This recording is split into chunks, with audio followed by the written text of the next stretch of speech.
राज्यातील भ्रष्टाचार काही केल्यानं थांबायचं नाव घेत नाहीये। मंत्रालयातील लाचखोरी प्रकरण ताजे असतानाच आता संगमनेर तालुक्यातील आष्टी बुद्रुक येथील तलाठी आणि 2 इसमांना लाच घेताना रंगेहात पकडण्यात आलं। अहिल्यानगर येथील लाचलुचपत प्रतिबंधक विभागाने काल सायंकाळी 5 वाजण्याच्या सुमारास संगमनेर शहर परिसरात सापळा रचत ही कारवाई केली।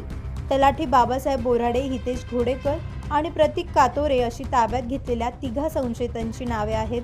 तक्रारदार यांना शैक्षणिक कामासाठी स्वतःचा कुणबी जातीचा दाखला आणि जात पडताळणी प्रमाणपत्र काढायचे होते। त्यासाठी तलाठी बोराडे यांनी त्यांच्या 2 साथीदारांनी 6,000 रुपयांची लाचेची मागणी केली होती। इतकेच नव्हे तर यापूर्वी वरिष्ठ कार्यालयात ओळख असल्याचं 13,000 रुपयांची लाच घेतल्याची माहिती आहे। त्यानंतर तक्रारदाराच्या मोठ्या बहिणीच्या दाखल्यासाठी पुन्हा 13,000 रुपयांची मागणी करण्यात आली।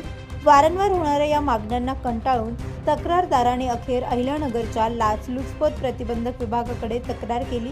त्यानंतर एसीबीच्या पथकाने सापळा रचत 6,000ची लाच स्वीकारताना 3घांनाही ताब्यात घेतलं। या प्रकरणी रात्री उशिरा संगमनेर शहर पोलीस ठाण्यात गुन्हा दाखल करण्यात आला असून पुढील तपास सुरू आहे।